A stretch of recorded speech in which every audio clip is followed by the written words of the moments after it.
hay'adda nabad sugidda iyo sirdoonka dowladda federaalka ee Soomaaliya ee marka magaceeda la soo gaabiyo loo yaqaano NISA ayaa qoraal kooban oo ay soo dhigtay barteeda Twitter-ka waxay ku sheegtay in qaraxii ka dhacay iskayska Egas Control Afgooye ee magaalada Muqdisho 28 bishan December 2019 uu qorshihiisa lahaa dal shisheeye. Hay'addu ma sheegin dalka soo qorsheeyay qaraxaasi oo ay ku dhinteen 89 qof halka ay ku dhaawacmeen 125 qof 12 qof oo kalena la laayay.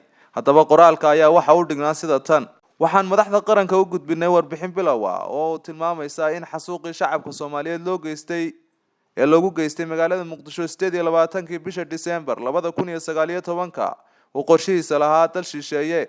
Baaritaan baa socda si loo dhameystiro. waxaan la kaashan doonaa hay'adaha sirdoonka ee caalamka qaarkiis. Qaar ka mid ah warbaahinta Turkiga ayaa daabacday maqaalo iyo faallooyin lagu falanqeynayo dagaalka qabow ee u dhexeeya wadamada Sacuudiga iyo Imaaraadka oo isku dhinac ah iyo wadanka Turkiga iyo xiriirka ka dhexeeya qaraxyada Muqdisho iyo ciidamo la sheegay inuu Turkigu u dirayo wadanka Liibiya si uu u garab siiyo dowladda beesha caalamku ay aqoonsan tahay ee fadhigeedu yahay magaalada Tripoli. Abubakar Farxaan Cabdirooble Abubakar Abka, wararka TV.